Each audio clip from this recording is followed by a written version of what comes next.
Strange places.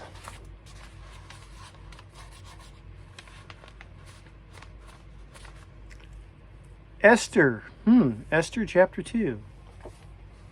When you don't hear from often.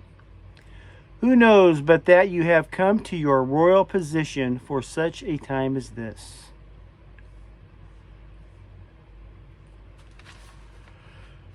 Oh, excuse me. God, why is this happening? Is this really your plan for us?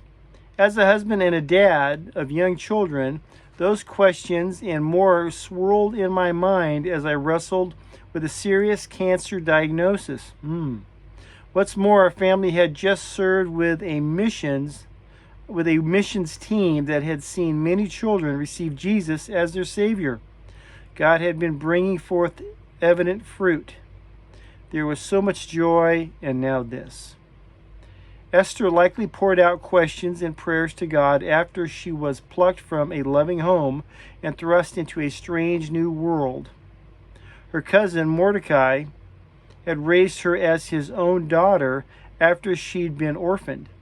But then she was placed in a king's harem and eventually elevated to serve as his queen. Mordecai was understandably concerned about what was happening to Esther.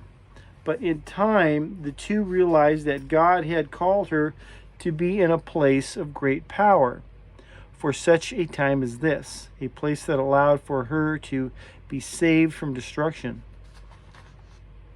It's evident that God providentially placed Esther in a strange place as part of his perfect plan. He did the same with me as I endured a lengthy battle with cancer.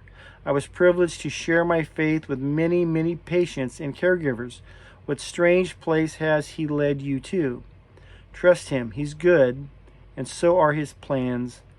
Romans 11. When has God led you to a strange place? What can you trust in his perfect plans? What can you trust in his perfect plans? Dear God, help me to trust you even when I don't understand what you are doing. I'll leave that one there. Love you. God bless.